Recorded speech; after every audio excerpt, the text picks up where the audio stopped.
dia para você que está ligado na programação do SBT. Você estava em rede nacional e agora está local. Eu sou Vitória Mello e é hora das notícias que mexem com a nossa vida.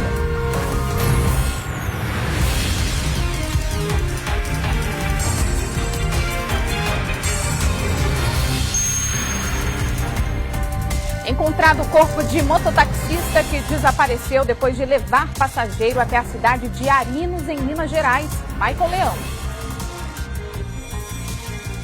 Vitória, o corpo foi encontrado em uma área afastada da cidade, ali a cerca de 40 quilômetros da cidade mais próxima.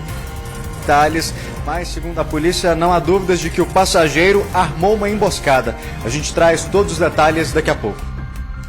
Bebê fica preso dentro de... A mãe da criança entrou em desespero e precisou pedir ajuda aos vizinhos para socorrer a criança. Imagina um susto, hein? Já já a gente conta os detalhes. Idoso de 75 anos tem celular roubado e corre atrás de bandido na rodoviária do Plano Piloto. Kátia Gomes. Pois é, Vitória, o idoso correu atrás do ladrão, gritando, pega ladrão, e ele foi pego pela polícia. Inclusive, ele estava com o celular da vítima e uma faca. Daqui a pouquinho eu volto com todos os detalhes. E um outro idoso, de 88 anos de idade, acabou caindo em um bueiro sem tampa lá em Sobradinho 2. Os moradores reclamam que a região está cheia de bocas de lobo sem tampa, o que é um perigo, né, para outros idosos, crianças e até animais. Daqui a pouquinho a gente mostra todos os detalhes desse caso. Motorista bêbado é flagrado dirigindo caminhonete em zigue-zague lá na BR-060. Que perigo, hein, Mônica Vieira? Bota perigo nisso, viu, Vitória? Esse homem de 34 anos, ele deu trabalho para a Polícia Rodoviária Federal, que pediu reforço da PM para poder detê-lo. Tudo isso aconteceu em plena luz do dia, na BR, lotada de motoristas. Daqui a pouco eu conto os detalhes. Hoje é terça-feira, 14 de fevereiro. O nosso jornal já está no ar. Foi encontrado o corpo do pastor e mototaxista que estava desaparecido desde o dia 24 de janeiro. Sebastião Nelson saiu da Fercal para fazer uma corrida e levar o passageiro até Arinos, em Minas Gerais. Depois disso, ele não foi mais visto. Quem vai trazer todos os detalhes, as novidades para a gente desse caso é o repórter Michael Leão. Michael, boa tarde. Como que a polícia conseguiu encontrar o corpo desse senhor?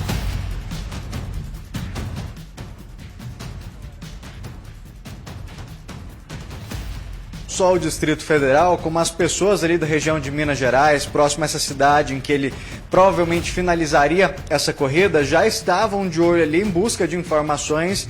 Uma pessoa que morava ali na região rural, ao fazer uma caminhada ali pelo pasto, provavelmente acompanhando alguns animais, percebeu, Vitória, uma mão. Simplesmente uma cova rasa ali com uma mão para o lado de fora.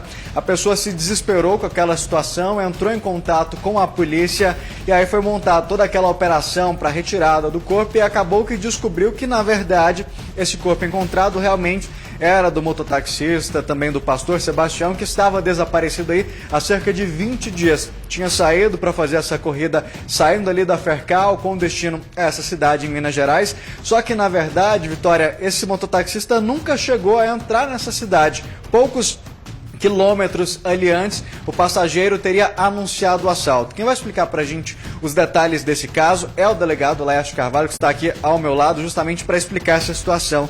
Delegado, a gente já estava aí, claro, sempre com a esperança de encontrar esse mototaxista com vida, mas conforme os passos que a investigação ia dando, caminhava justamente para esse desfecho trágico, né? Boa tarde.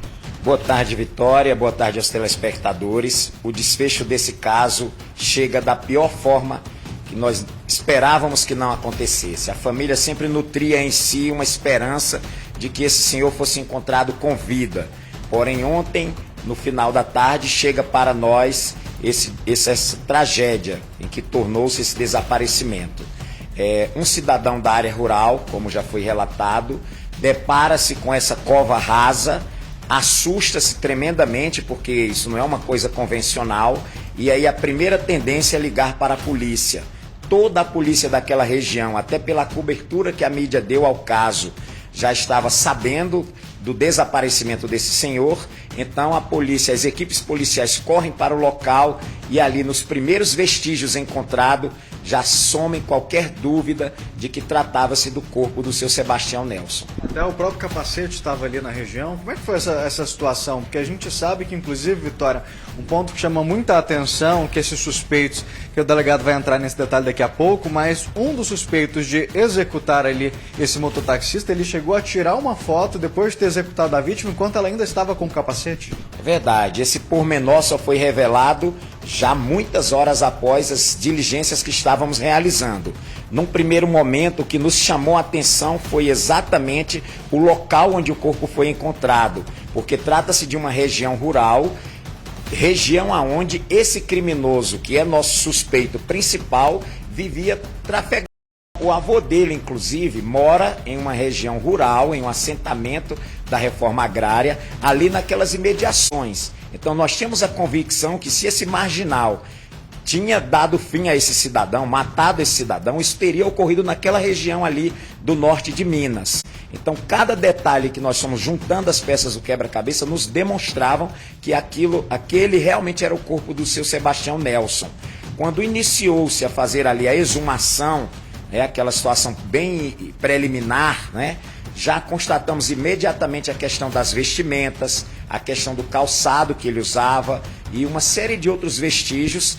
Pela experiência policial já se percebe que aquele corpo encontrado realmente é a pessoa que nós estávamos procurando. Doutor Laércio, o Sebastião ele saiu aqui da Fercal com destino Arinos, em Minas Gerais. Esse seria o destino final dessa corrida, só que a vítima em si nunca chegou a dar entrada nessa cidade. Somente horas depois, esse passageiro entra na cidade. Foi um outro ponto aí que chamou a atenção da polícia?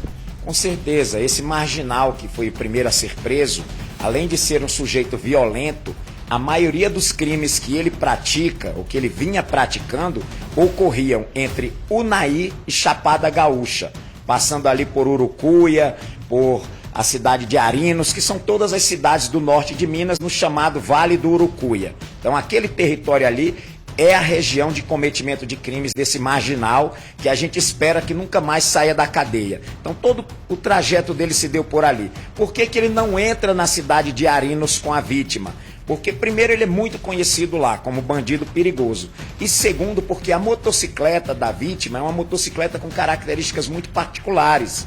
Então iria chamar a atenção dos moradores da cidade, ele, um marginal, ladrão de moto, pilotando essa motocicleta lá dentro de Arinos. Então, faltando 5 quilômetros para adentrar na cidade, ele muda o itinerário do motociclista e passa aí a percorrer áreas rurais próximas a Arinos e próximas à Chapada Gaúcha. Delegado, assim que ele foi preso, ele, claro, nega a questão do crime em si, diz apenas que tinha contratado a viagem, mas chega a inventar uma história a partir desse balão que antecede a chegada à cidade de Arinos? Sim, o primeiro indivíduo que foi preso, que está preso na verdade, ele conta uma série de mentiras, mentiras essas que todo o decorrer da investigação vai desmontando, vai disfarçando.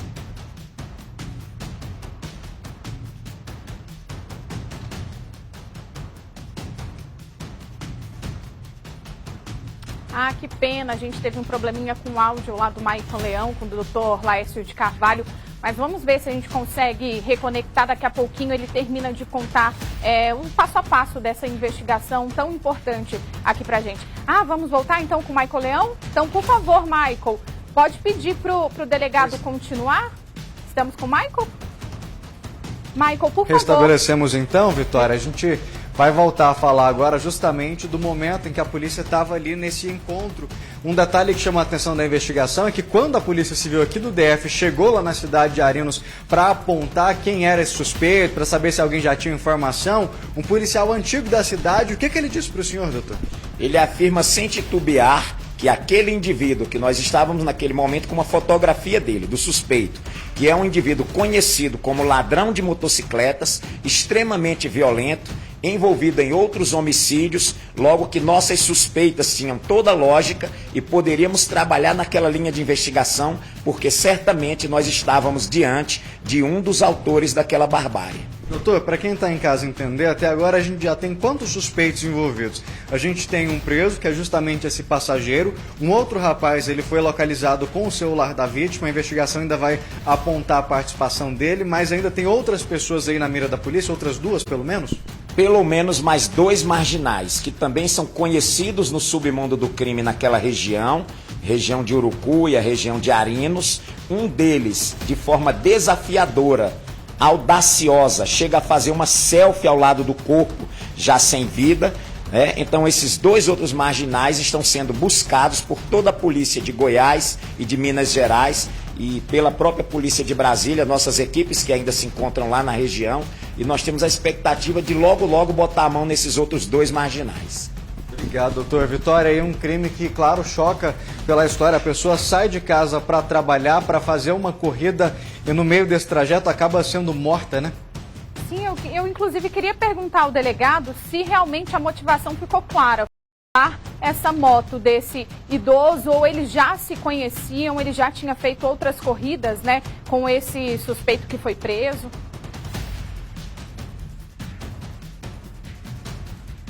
No estúdio, se já sabe se essa motivação seria realmente a moto, o que aconteceu com esse veículo, se ele já tinha uma relação ele antes de confiança. Eu tinha me adiantado antes que tinha essa relação com a mãe do criminoso, mas com ele ainda não. Sim, o motociclista tinha uma relação de confiança com a mãe desse marginal, que já tinha inclusive usado vários serviços dele, e esse marginal, usando de ardil, usa a própria mãe para que a emboscada que ele pretendia armar desse certo, porque se ele, como um criminoso que é, tivesse por si mesmo chamado a corrida, talvez o mototaxista tivesse recusado. Ele usa a mãe nessa finalidade, né? Lá na região do norte de Minas, esse crime teve grande repercussão, toda a comunidade sensibilizada, apoiando o trabalho da polícia. A imprensa teve um papel fundamental na elucidação desse caso. Então, quando surgiu a notícia de que havia sido encontrado o corpo do mototaxista, as pessoas se motivaram a trazer cada vez mais informações com relação ao restante do grupo, quem seriam os partícipes do crime. Laércio, obrigado pela participação, pelos esclarecimentos. A gente, claro, lamenta, né, Vitória, a forma como esse caso finalizou aí, mas pelo menos agora a família vai ter ali um descanso, saber o que realmente aconteceu com o seu Sebastião. A gente espera que esse criminoso aí que contratou a viagem, que já tinha um histórico de vários roubos e homicídios também, que pelo menos dessa vez ele fique preso e não faça mais nenhuma vítima, né? Sim, os nossos sentimentos aqui, a família, né, do seu Sebastião, que inclusive conversou com a gente na semana passada. Então agradeça, Maico, ao delegado Laércio de Carvalho por sempre estar aqui prestando todos os esclarecimentos e informações, e agradeço também você pela participação. Obrigada. Bom, e na semana passada a gente mostrou aqui para vocês um caso de um policial penal que agrediu um casal porque desconfiou que eles não eram moradores de um condomínio. As imagens das agressões são chocantes e hoje nós vamos voltar nesse assunto porque a repórter Kátia Gomes está com esse casal e o casal vai contar pra gente os detalhes desse momento assustador. Kátia, boa tarde. Conta pra gente o que teria acontecido naquele dia. É com você. Oi, Vitória, exatamente o que você falou, né? Esse policial penal teria desconfiado que esse casal não morava ali no Jardins Mangueiral. E aí teria começado ali uma discussão, uma confusão. E o que aconteceu? O policial penal acabou ficando agressivo, jogou a moradora ali no chão e de forma muito truculenta acabou algemando. O marido dela, vendo toda aquela situação, começou a filmar para que ficasse registrada essa agressão do policial contra a esposa, né? Você falou sobre o casal, o marido dela não conseguiu participar da entrevista, mas ela está aqui ao meu lado, ela pediu que não fosse identificada, né, por conta de toda essa situação, ela ainda está com medo do que aconteceu e ela vai contar detalhes, né, sobre aquele dia. Bom, que situação, né? A gente vê na imagem que você foi jogada no chão, algemada de uma forma muito truculenta. O que levou ele a fazer isso? Para você, aquilo ali teve justificativa? O que aconteceu aquele dia? toda essa abordagem dele, pra mim, não teve a menor justificativa. Primeiro, eu e meu marido chegamos de moto. Como ele é entregador, eu estava com aquela mochila de entrega nas costas. Ele passou na nossa frente, na portaria de moradores, e a gente passou logo em seguida. Nisso, nós ultrapassamos ele, pois ele estava muito devagar. Estacionamos na nossa vaga e ele veio atrás da gente, questionar se a gente realmente morava lá. Talvez porque ele ache que uma pessoa, só por ser entregador, não tem dinheiro para morar no Jardim Mangueirais, não sei. Enfim, achou que a gente era algo perigoso para o condomínio. Nisso, eu expliquei para ele que a gente morava no prédio, falei o número do prédio, falei o número do apartamento e mesmo assim ele não ficou satisfeito. Expliquei também que ele poderia entrar em contato com o síndico se ele não está feliz com a segurança do condomínio, já que a gente paga muito caro pela segurança.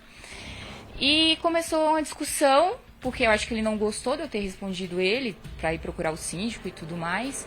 E aí ele me empurrou. E no calor do momento, eu admito que eu empurrei ele de volta. Só que aí nisso ele já veio me dando um chute aqui na perna que fez eu cair no chão. Meu marido já estava até a caminho do nosso apartamento. Assim, ele nem se importou com essa discussão.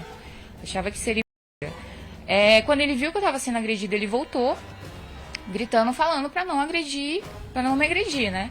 E aí nisso o policial saiu da minha frente, botando a mão aqui na cintura, falando para ele não se meter, senão ele ia levar um tiro, e tentou tirar o celular da mão do meu marido. E aí, para defender meu marido, porque eu fiquei com muito medo dele levar um tiro, eu peguei o capacete que estava do meu lado e arremessei de longe, da onde eu estava, da onde eu tinha caído. E aí acertou o policial penal, nisso ele voltou para cima de mim, como nas imagens apresenta aí, me algemando, falando que eu estava presa por desacato. E começou a chegar vizinho, toda hora que os vizinhos falavam que não precisava disso, ele apertava ainda mais minhas algemas, porque falava que eu podia fugir do meu próprio condomínio. Acabou chegando 2 viaturas da PM, uma da penal. Ele queria que eu fosse naquela parte de trás mesmo, onde ficam os presos. Só que como na hora tinha materiais, se eu não me engano, naquela parte da viatura, ele me colocou na viatura penal com ele do meu lado. Então, assim, 2 viaturas da PM, ele não aceitou que eu fosse na da PM, ele queria ir do meu lado. Inclusive, a caminho da delegacia, ele virou pra mim, do meu lado, no banco de trás, falou que eu tive sorte de não ter levado um tiro dele. E aí fomos na delegacia, foi feito o BO inicialmente só ele contra mim, então, assim, eu não, inclusive nem falaram a opção que eu podia fazer, do jeito que eu estava, eu sequer imaginei que eu precisava fazer um BO, porque eu estava toda machucada, tive que ir no IML, mas basicamente isso aconteceu. Inclusive, tem uma nota que informa que eu agredi o policial com socos e chutes. Eu, inclusive, faço um apelo aqui para os meus vizinhos que se vocês têm essa filmagem, porque não existe, porque eu não dei socos, eu não dei chutes nele. A única coisa que eu fiz foi empurrar ele, porque ele me empurrou primeiro. Então, no calor do momento, eu fiz isso. Então, assim, eu tô toda machucada, o policial provavelmente não tem um machucão. Então, se vocês tiverem essas filmagens, por favor, que apresentem ao SBT, apresente à polícia. Eu sei, de fato, que essas filmagens não vão aparecer, porque não existe. Eu não agredi ele. Então, meus vizinhos, se vocês tiverem filmagens, puderem me ajudar, por favor, também enviem, porque eu acho que a justiça tem que ser feita, né? Isso não pode passar em branco. De fato, como você disse, a gente pediu mesmo uma nota, uma explicação. A defesa dele se manifestou, disse que o policial foi ofendido e agredido fisicamente por você, e somente depois disso que ele deu voz de prisão.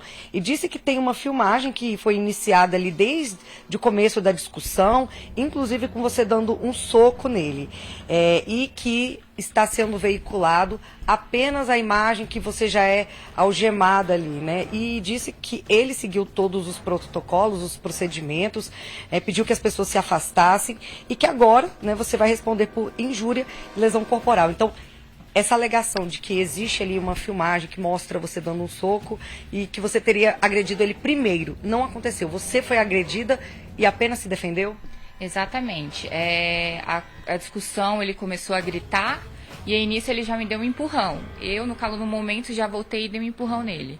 Nisso, ele já veio me dando um chute, que inclusive está muito roxo ainda a minha perna. E aí meu marido foi tentar defender de longe, ele sequer estava perto da gente, ele estava a caminho do nosso apartamento. E aí ele foi pra cima do meu marido, eu pra defender meu marido, joguei o capacete. Nisso ele voltou pra mim e aí que se inicia as imagens. As imagens não se iniciam antes porque em nenhum momento a gente achou que ele ia agredir a gente. Então as imagens iniciaram quando ele começou a agressão. Então assim, eu realmente fico no aguardo desse vídeo que apresenta eu dando um soco nele, porque eu não dei um soco nele. O único momento que eu toquei nele foi no momento que eu dei um empurrão após ele me agredir. Então, assim, quem tiver esse vídeo e puder enviar para o SBT, fica à vontade, mas por mim esse vídeo não existe. E aí na delegacia ele registrou uma ocorrência contra você. E agora você está respondendo por injúria, lesão corporal? Exatamente. Chegando lá, só pediram a minha parte do depoimento e aí eu já fui até indiciada, acho que em menos de 24 horas, por tudo isso. E o que você fez depois? Você também registrou uma ocorrência contra ele? Isso aconteceu na quarta-feira. Na quinta-feira eu ainda estava muito assustada com tudo que aconteceu. Eu já estava muito machucado também. E então na sexta-feira, já com o advogado, voltei na delegacia. E os policiais lá de plantão, o delegado de plantão, foi assim perfeito. Eles tinham visto já a reportagem, então eles me ajudaram bastante, pegaram todos os detalhes. Tenho inclusive a agradecer eles por isso, porque eles me ajudaram bastante. Mas aí somente na sexta-feira eu consegui fazer o boletim de ocorrência contra o policial. E agora, vocês são vizinhos, né? Vocês moram ali poucos metros um do outro. Como é que você está se sentindo? Você está com medo de voltar para casa? A minha preocupação é porque, igual você falou, ele é policial, ele está armado, ele é maior que eu e o meu marido. Então, a gente está preocupado. A nossa vida aqui está sendo trabalho, casa, casa, trabalho. Meu marido me deixa na porta do apartamento para eu não ter perigo nenhum. Mas, assim, eu estou tentando uma medida protetiva para poder ele ficar longe da gente. E aí eu espero muito que a justiça seja feita, né? Que o GDF também, o pessoal da polícia aí corra atrás para realmente apurar esses fatos. O que você acha que aconteceu? Você acha que ele viu ali que vocês estavam com uma mochila de entrega de alimentos e aí ele desconfiou que realmente não era morador ali do condomínio e ficou com preconceito, teve ali uma atitude, né, exaltada, agressiva? Olha, eu acho que foi uma atitude totalmente preconceituosa, porque é o seguinte, todo dia a gente vem trabalhar, meu marido trabalha de segunda a segunda. Então, todo dia os porteiros veem a gente, os guardas veem a gente. Então, assim, se ninguém do condomínio veio atrás da gente, é porque a gente é conhecido. Segundo, que a gente entrou pela área de morador. E quando ele abordou a gente já estava estacionado na nossa vaga.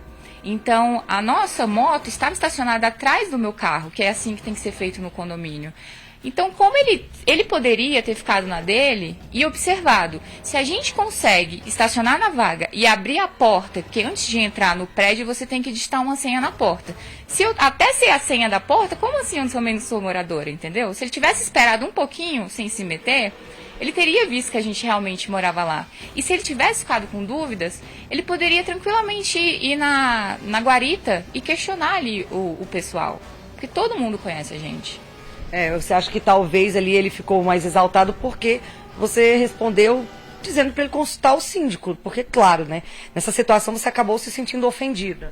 Não, realmente, porque ficou parecendo que uma pessoa que faz entrega de comida não pode morar num local daquele, porque ele, concursado, ganha bem, e aí a gente não pode morar também. Meu marido, ele é entregador, mas, por exemplo, eu sou gerente. Eu ganho, graças a Deus, muito bem e a gente consegue manter tranquilamente o nosso estilo de vida lá dentro. Então, pra mim, eu fiquei ofendida, principalmente pelo meu marido, porque ele já sofre humilhações diariamente aí por ser entregador e tudo mais. Então, assim, ele, além de ser ofendido no trabalho, dentro de casa, ele achar que a pessoa não pode morar lá, é bem triste, sabe? Então, assim, eu defendi o meu marido e pra mim mesmo foi preconceito, porque ele acha que uma pessoa humilde não pode vencer na vida. Talvez essa dor, né? Esse sentimento dói até mais do que a agressão em si. Sim, e assim, eu tive oportunidades na vida, tenho um emprego excelente, sou gerente, meu marido tá lutando aí, então assim, eu fico vendo tanto de preconceito que ele sofre por ser motoboy. E aí dentro da nossa casa, que a gente comprou, a gente batalhou pra ter ela, nem lá dentro a gente tem segurança, é complicado. E agora? Você falou que está tentando medida protetiva, né? Qual que é o próximo passo?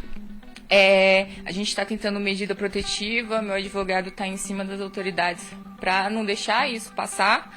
E a gente também vai entrar na justiça, né, por questão de danos morais, psicológicos, porque assim, é humilhante, gente. Todos os meus vizinhos me veem jogada no chão por causa que uma pessoa desconfiou que a gente não morava lá, só porque a gente estava com a bag nas costas, sabe? Isso sim é ridículo de se pensar. Seu marido também tá assim? Também tá se sentindo, né, ofendido, humilhado? Ele ficou assim super chateado, porque a gente trabalha tanto para ter as coisas e aí as pessoas ficam julgando a gente só porque a gente veio de uma origem humilde e agora tá crescendo na vida e aí acha que a gente não pode ter coisa boa, entendeu? É complicado.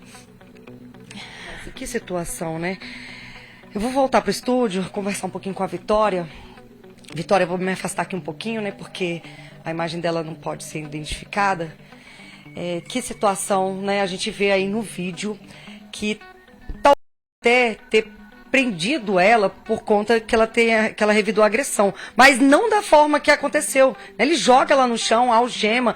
Nitidamente ele é bastante agressivo. Então, mesmo se ele tivesse no direito dele de prender a moradora, né, que aparentemente realmente não estava no direito, ele podia ter feito de uma maneira, né, que não atacasse ela tanto, que não machucasse, agredisse e fosse ofendida e humilhada ali na frente de todos os vizinhos. Não, e tudo isso por uma desconfiança, né, Kátia? Ele achou que talvez pudesse não ser moradora do condomínio, mas a gente ouve, né, a entrevista dessa mulher, dessa moradora, ela e o marido lutaram tanto para conseguir um espaço, um apartamento comprado ali, com o suor do trabalho deles, e aí, de repente, chegando em casa, porque tem uma caixa de entrega na garupa da moto ali, vem uma pessoa que poderia muito bem ter perguntado para alguém do condomínio, olha, achei uma atitude suspeita, vi ali quem que são, tem nome, vamos lá, conversa com o síndico.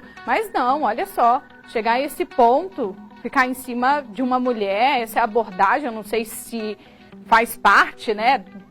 Não sei nem se um homem pode abordar uma mulher desse jeito, não sei, não sou especialista no assunto, mas eu acho assim, chocante. E o pior, um homem armado, e agora é vizinho dela, eles estão com medo. E a gente abre aqui o nosso espaço também para a defesa, para esse policial penal, se quiser contar ao lado deles, também aparecer esse vídeo, né, que ela disse que tem, a defesa disse que tem esse vídeo dela dando um soco nele, enfim. Se tiver esse vídeo, manda pra gente, nossos microfones estão abertos aqui para ouvir o outro lado também da história. Mas eu acho que agora mesmo essa mulher, essa família precisa se recuperar, né, Kátia? Porque não é fácil, acho que você está tendo uma noção aí do quão desesperada e como isso mexe, né, com a vida de qualquer pessoa. Exatamente, Vitória. Eu até tinha lido ali um pedaço, né, da nota, mas exatamente isso. A defesa alega que ele foi ofendido e agredido fisicamente pela vizinha e somente depois disso é que ele teria partido ali para dado a voz de prisão, né? Como ela falou, não foi isso que aconteceu. Na verdade, ele empurrou ela primeiro e ela só se defendeu. E aí na nota, né, da advogada, ela também cita que existe uma filmagem que gravou tudo, ela teria dado um soco nele, então teria essa filmagem que mostra, né, toda a ação, que não teria sido ele que deu ali o primeiro empurrão, né, o primeiro soco, segundo a nota. Disse também a defesa que o policial seguiu o protocolo, inclusive ao pedir que as pessoas se afastassem por questão de segurança. E que foi solicitado ali o apoio à PM, que todo mundo foi para a delegacia e que ela foi indiciada por injúria e lesão corporal. E também o esposo dela vai responder por ameaça, né? Então, como ela apresentou a versão dela, essa é a nota, né, da defesa do policial penal. Na versão dela, isso não teria acontecido, ela não deu um soco nele, ela na verdade se defendeu, ela empurrou ele quando ela foi empurrada e depois teria jogado ali o capacete em direção a esse policial penal, porque ele pegou na arma e acabou ameaçando o marido ali com a mão na cintura onde estava a arma de fogo. Então, se sentindo ameaçada, ela tentou se defender. E aí, quando ela tentou se defender, ele já pegou ela, jogou no chão de uma forma bastante truculenta, como a gente vê nas imagens, algemou a mulher, chamou a polícia e também a polícia militar e a penal, né? Como ele é policial penal, ele chamou também a penal e acabou levando a mulher presa. E como você disse, Vitória, fica aí esse questionamento, né? Será que ele pode mesmo prender a mulher de uma forma, né, assim, tão truculenta, selvagem, ou até mesmo fazer esse tipo de prisão, né? Já que ele é um policial homem? Talvez sim, mas, né, será que não valia ali, talvez, ter tentado uma forma mais amena, né?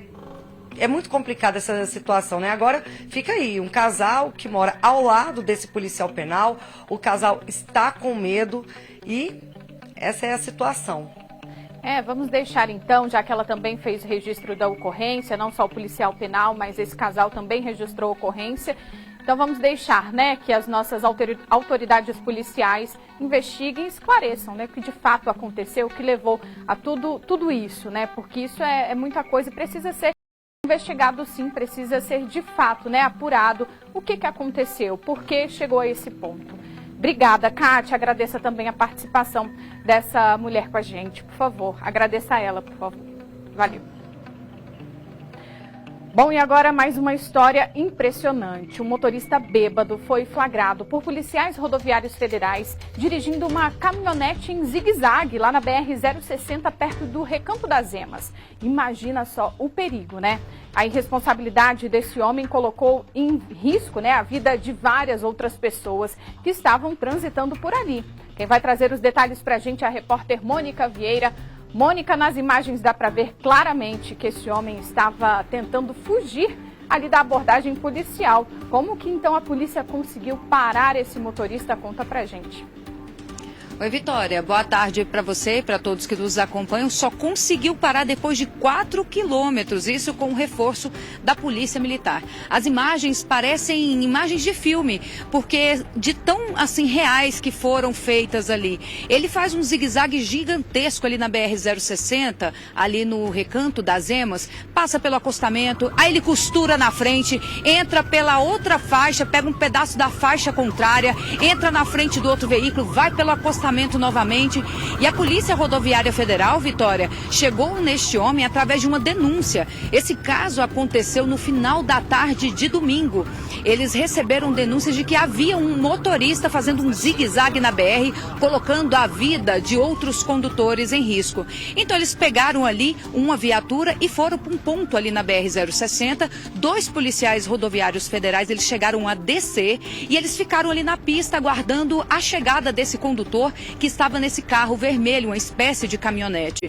Em determinado ponto, acenaram para que ele parasse. Ao invés desse motorista de 34 anos obedecer, ele fez o quê? Ele acelerou para cima dos policiais. Eles tiveram que pular da BR, da pista ali para fora, porque senão eles seriam atropelados. Então começou essa perseguição, onde nós podemos acompanhar aí no vídeo. Os outros policiais rodoviários federais foram atrás dele ali naquela perseguição que durou cerca ali de 4 quilômetros e eles ali a 140 a 160 por hora, tentando acompanhar esse motorista que estava chutado, literalmente, ali na avenida, sem se preocupar sequer com quem estava passando por lá. Sorte que ninguém estava no acostamento nesse momento, porque com certeza teria sido atropelado. Com essa dificuldade em conseguir parar esse condutor, eles acionaram a PM aqui do Distrito Federal, que montou um bloqueio ali no setor sul, no Gama, e foi lá que ele foi abordado pelos policiais. Nessa abordagem, ele confirmou sim que estava embriagado. Na realidade, ele se recusou a fazer o teste do bafômetro e disse que havia consumido bebida alcoólica no domingo, mas não quis fazer o teste. O carro dele foi apreendido e ele foi encaminhado para a delegacia ali da região, para a 20ª DP. Mas olha só a imprudência desse motorista, né, Vitória? Enquanto você coloca só a sua vida em risco, tudo bem, você faz o que você quiser da sua vida, mas a partir do momento que você colocar a vida de outras pessoas, isso aí já complica a situação. Então ele colocou a vida de diversos motoristas em risco. E bem num dia de domingo, né, onde a pessoa sai com a família, vai almoçar na casa de amigos, vai rever os parentes, que às vezes não tem tempo, dia de semana corrido demais, e estava movimentada a BR-060. Por sorte, felizmente, ninguém ficou ferido aí nessa perseguição. E o homem acabou ali confirmando que realmente tinha ingerido bebida, já podia ter parado no primeiro bloqueio para evitar todo tipo de transtorno, mas não. Insistiu aí em conduzir o carro, em correr pela BR e colocar a vida de outras pessoas em risco. Porque a dele ele já não estava preocupado mesmo. E também para a gente até que nem é tão relevante em relação ao que ele assumiu, que foi o ato de consumir bebida e pegar o volante. A pessoa assume o risco. Mas colocar a vida de pessoas inocentes é muito complicado. Então as pessoas precisam ter consciência, né, Vitória? Dia de domingo, dia tranquilo, dia sossegado. Obedece aí a legislação de trânsito, para quando a polícia pedir para parar e não acelerar dessa forma. Graças a Deus deu tudo certo nessa ocorrência, mas realmente impressiona, chama atenção, porque as cenas são muito reais. Foram, né, lógico que são reais, aconteceram no domingo, mas impressiona pela forma com que eles correm tanto ali na BR e graças a Deus ninguém ficou ferido. Volto com você aí no estúdio. Inclusive tem carro ali parado, né, no acostamento, então ele vai andando, desviando de tudo, entrando na contramão. Realmente poderia ter terminado numa tragédia, mas que bom que a Polícia Rodoviária Federal conseguiu abordar essa pessoa, né, essa pessoa muito irresponsável, diga-se de passagem. Mas bom que no final deu tudo certo. Obrigada, Mônica. Vamos falar agora sobre um assunto que tem chamado bastante atenção no mundo inteiro. O governo dos Estados Unidos abateu o 4º objeto voador não identificado em um período de 10 dias. A Casa Branca disse que os episódios não têm qualquer relação com extraterrestres. Vamos ver na reportagem. Os últimos objetos abatidos caíram em locais com muito gelo e, de acordo com a Casa Branca, o resgate foi demorado e difícil. O porta-voz do Conselho de Segurança Nacional garantiu que os episódios não têm relação com atividades extraterrestres. O primeiro objeto voador derrubado foi este balão chinês há 10 dias. Pequim confirmou ser a proprietária, mas alegou que servia para monitoramento meteorológico e que o balão teria chegado aos Estados Unidos levado pela força do vento. Nos últimos 3 dias, outros 3 objetos voadores foram identificados e derrubados, mas em uma altitude maior. Um no Canadá, outro no Alasca e o terceiro no estado de Michigan. Por lá, esta deputada estadual disse que o Comando de Defesa Aéreo norte-americano informou que não havia risco para a população, mas, mesmo assim, o artefato foi abatido para que pudesse ser recolhido e identificado. Aqui na Casa Branca, o coordenador de comunicação estratégica do Conselho Nacional de Segurança confirmou que os artefatos estão em análise e que a ordem para derrubá-los partiu diretamente do presidente Joe Biden, depois que ele foi informado que esses objetos estavam em uma altitude que poderia interferir no tráfego aéreo. Ele citou um sistema de monitoramento chinês, sem afirmar que a China é responsável por isso. Identificamos esse programa de monitoramento e estamos coletando informações, disse o porta-voz. Mas ele afirmou que, como não há certeza da origem dos 3 últimos objetos, Pequim não foi contactada sobre esses casos. O secretário-geral da OTAN foi além e disse que os episódios são todos semelhantes e revelam um plano de espionagem por parte da China e da Rússia. E ainda sobre esse assunto, nós vamos conversar agora com o presidente do grupo Ufólogo do Guarujá, Edson Boaventura. Edson, boa tarde. Esses objetos voadores não identificados sempre despertam a curiosidade de muita gente, né? Mesmo os Estados Unidos negando atividades extraterrestres, passaram a observar melhor o céu do país após o episódio com o balão chinês, como a gente viu aí na reportagem. E quem procura, acha, né? O senhor, analisando essas imagens como especialista, né, tem alguma suspeita sobre o que pode ser esses objetos? Boa tarde. Olha, tudo indica que são balões realmente. E, assim, como era não identificado a origem, né, no caso, os especialistas norte-americanos, militares, o próprio Pentágono, e a própria representante da Casa Branca estão falando que não dá para identificar a origem. Para identificar a origem precisa ter os restos, né, desses objetos abatidos, e até então só se conseguiu os restos daquele balão que caiu no dia 4 de fevereiro de 2023 e que já definiram que se trata de um balão chinês. Os outros demais, eles estão falando que não conseguiram localizar os detritos. Eu entendo que deve estar ocorrendo um acobertamento por parte desses militares, porque não vai encontrar nada, nenhum fragmento desses 3 outros objetos abatidos aí no Canadá e nos Estados Unidos. Provavelmente deve estar se ocultando isso do público, porque isso pode resultar num impasse, aí, numa tensão política contra alguma nação, provavelmente a China, porque a gente já está vendo que a China também se manifestou dizendo que na região portuária região portuária lá da China, deixa eu ver aqui, Shandong, província de Shandong, Rizal, houve um aparecimento de um objeto também, e eles iriam decolar as naves de interceptação. E não se sabe, né, se isso faz parte de alguma coisa de cortina, né? Se esses balões ou objetos voadores não identificados colocados lá se tratam aí de alguma estratégia para medir o poderio e a articulação militar também dos norte-americanos, mas assim, o percentual de que isso se trate de algo extraterrestre, alienígena, é bem pequeno, né? Eu acredito aí que se trate realmente de aparatos de espionagem de alguma nação, verificando ali o poderio, da onde que parte as naves de interceptação, como que os americanos atuariam numa situação dessa, né, de invasão do espaço aéreo. E não só isso, o NORAD norte-americano, ele recentemente aumentou a sensibilidade dos seus radares para detectar objetos que estejam numa velocidade mais lenta, não uma velocidade de uma aeronave convencional. Então, por isso que ele está detectando muito mais coisa aí.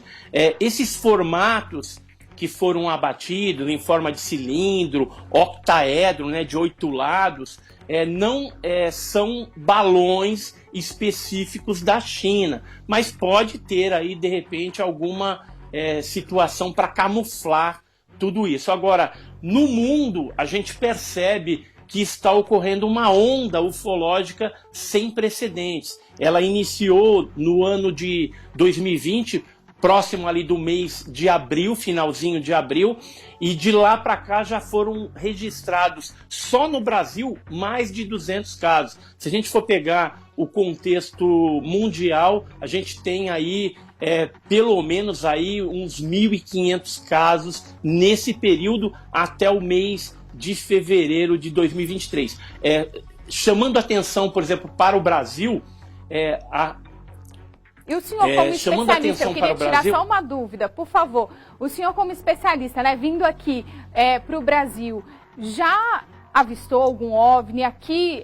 Esses registros são frequentes? São bem frequentes. A gente tem uma estatística bem grande. A nível mundial, são mais de 3 milhões de observações, sendo que cerca de 30 mil observações mundiais são contatos diretos com esses tripulantes. No Brasil, a gente ocupa o 2º lugar em termos de avistamentos e contatos com os tripulantes desses OVNIs, provavelmente pela porção territorial que o Brasil ocupa. O primeiro lugar é os Estados Unidos e depois vem o Brasil e as outras nações, aí França. Sim. E aqui no Brasil quem investiga é a FAB, a Força Aérea Brasileira? Olha, aqui no Brasil, quando é algum fato que acontece no espaço aéreo brasileiro é a Força Aérea Brasileira. Geralmente o Condabra, os Sindactas, eles estão antenados, aí recebem as informações, só que qualquer decolagem de nave de interceptação para tentar interceptar esses objetos tem que ter a autorização do presidente da República. Na sua ausência, aí o próprio ministro da Aeronáutica pode tomar a decisão. Mas geralmente quem toma a decisão de mandar a nave para tentar interceptar esses objetos voadores não identificados é o presidente da República, como ocorreu, por exemplo, na famosa Noite Oficial dos OVNIs, em 19 de maio de 1986, quando mais de 2 dezenas de OVNIs invadiram o espaço aéreo brasileiro, sobre São Paulo, São José dos Campos, Rio de Janeiro, e aí o ministro Otávio Júlio Moreira Lima pediu permissão para o ex-presidente Sarney, e aí foi autorizada a decolagem. Eles tentaram perseguir e tentar abater esses objetos, mas infelizmente não conseguiram alcançar e nem identificar o que eram aqueles objetos. Até hoje, esses objetos são tidos como OVNIs autênticos, principalmente por terem sido detectados em 3 tipos diferentes de radares, inclusive os norte-americanos estiveram envolvidos no caso, e também porque eles imprimiram, naquela época, Mach 15, que era uma velocidade muito superior aos jatos F-5, RAJs, que a nossa Força Aérea utilizava para detecção e interceptação desses objetos. Edson, você já observou algum desses objetos? Se sim, né? O que te chamou mais atenção ou te deixou assustado? Enfim, conta pra gente. Olha, eu já vi dezenas de vezes, algumas foram situações em que a gente não espera esse tipo de avistamento. Por exemplo, em São Bernardo do Campo, em São Paulo, eu cheguei a fotografar em pleno dia um desses objetos.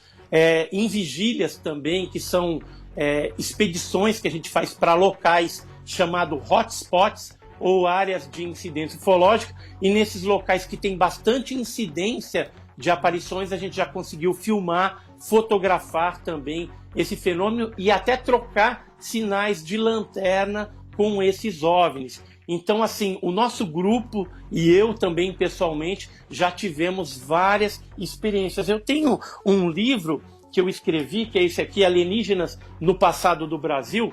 Tem uma fotografia que foi tirada numa região no Vale do Ribeira, que é esse objeto voador não identificado em forma de bola de fogo. Nessa região do Vale do Ribeira existem vários objetos que já foram observados pelas populações ali, e vez ou outra são vistos objetos entrando e saindo de dentro de cavernas.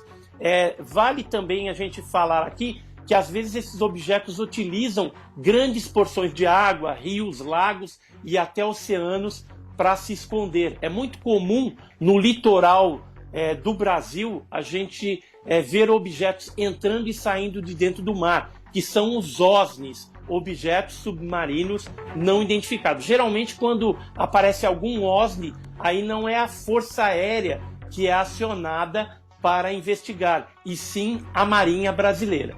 O senhor, inclusive, me corrija se eu estiver errada, né, falando alguma besteira, foi um dos responsáveis por investigar aquele caso que ficou muito conhecido no Brasil, do ET de Varginha, é isso? Isso, eu pertencia ao grupo do 7, logo no começo das investigações do caso Varginha, ali no princípio de janeiro de 1996. Inclusive a gente tem aqui uma cabeça, né, uma maquete da criatura de Varginha, um ser que corresponde a 5% dos casos, das tipologias que geralmente aparecem aí no mundo. E o caso Varginha, ele é conhecido como um caso de arquivo X, só que real no Brasil, porque ele teve aí a captura de criaturas biológicas desconhecidas, houve a queda e depois o resgate de uma nave que foi abatida pelos próprios norte-americanos. Os americanos chegaram aqui no Brasil para cuidar dessa situação do caso Varginha já no dia 20 de janeiro de 1996 e passaram aí alguns meses monitorando isso. Depois levaram a nave, os seres, para os Estados Unidos, isso através de um acordo que existe entre o governo norte-americano e o governo brasileiro. E também no caso Varginha houve mortes misteriosas aí de pessoas. O policial, por exemplo, Marco Elixerese, alguns animais que morreram no zoológico de Varginha. Enfim, houve o acobertamento também dos órgãos militares, do Exército, da ESA, da Escola de Sargento das Armas, da Polícia Militar, do Corpo de Bombeiros, que também capturou de manhã uma criatura com redes e com luvas. Houve todo também o envolvimento de hospitais como o Hospital Regional, o Hospital Humanitas de Varginha e a própria Unicamp em Campinas, onde o Badam Palhares e o Corradim Médici e mais uma equipe de médicos fizeram toda a investigação com uma criatura viva e uma criatura morta, ou seja, a necrópsia na criatura morta, antes que os americanos levassem todo esse material para os Estados Unidos, porque eles estão melhor aparelhados para estudar esse inquietante fenômeno dos OVNIs e dos ETs. Edson, muito obrigada pela participação do senhor. Infelizmente, nosso tempo aqui é curtinho, porque eu sei que o senhor tem muita história para contar e é um assunto que interessa muita gente, intriga, né? Muita gente, às vezes, até assusta também, Exatamente. né? Mas muito obrigada pela participação e por todos os esclarecimentos. Eu que agradeço. Boa tarde. Bom, vamos falar agora sobre a prisão de um policial militar de 41 anos. Ele se envolveu em uma confusão e atirou na cabeça do funcionário de um bar. O PM, que estava de folga, discutiu com a equipe do restaurante. A briga começou após um amigo do atirador ser acusado de assediar uma garçonete. A câmera do bar gravou quando o cliente segura a garçonete pelo braço. Ele tenta agarrar a mulher. Ele me agarrou pelo pescoço e falou no meu ouvido a seguinte frase: "Você pode anotar um selinho na minha comanda?"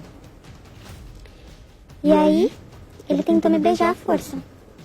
Eu me afastei dele e falei que eu poderia anotar um soco na boca dele se ele fizesse isso novamente comigo. A funcionária relatou o episódio à gerente. Este outro vídeo mostra quando o policial militar e mais 2 colegas de farda dele, todos de folga, são convidados a sair do bar. Os clientes se recusam.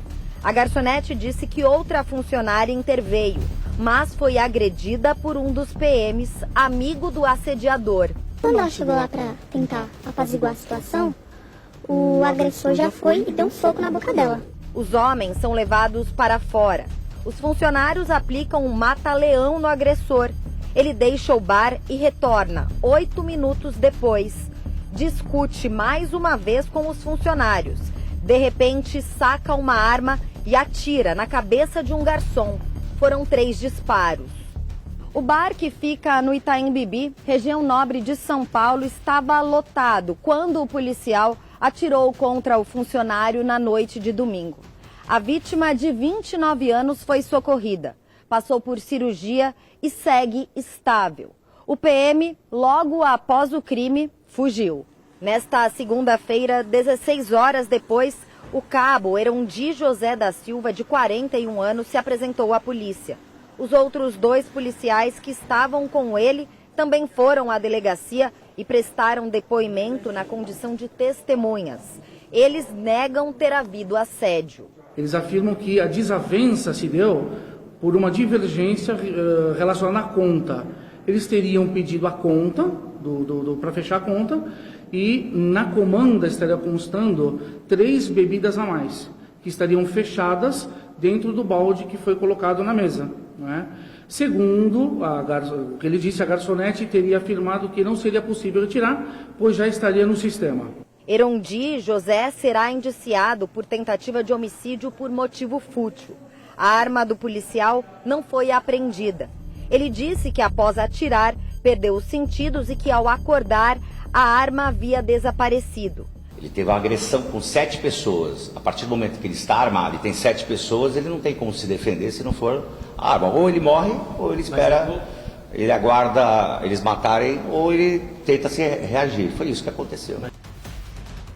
E a ouvidoria das polícias do estado de São Paulo cobrou uma investigação rigorosa da conduta dos policiais da Rota, envolvidos em uma abordagem que terminou na execução de um criminoso.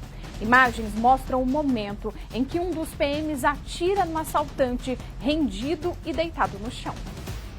De dentro do carro, testemunhas gravaram a abordagem. Um assaltante se aproxima da moto de um casal. Policiais militares chegam e atiram. Eita! Um dos criminosos corre. Eita! Meu Deus! Eita! Os policiais da Rota seguem o bandido que tenta escapar. Nossa Senhora! A imagem é clara. O PM da Rota faz mais um disparo. Nossa Senhora! Do alto de um prédio, uma moradora se impressiona com a violência. Um monte de tiro, olha ali o cara caído no chão. 3 pessoas, filho. Um dos policiais avisa.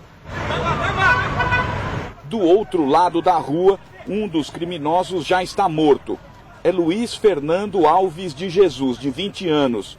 O parceiro dele, de 16 anos, ficou ferido, mas sobreviveu.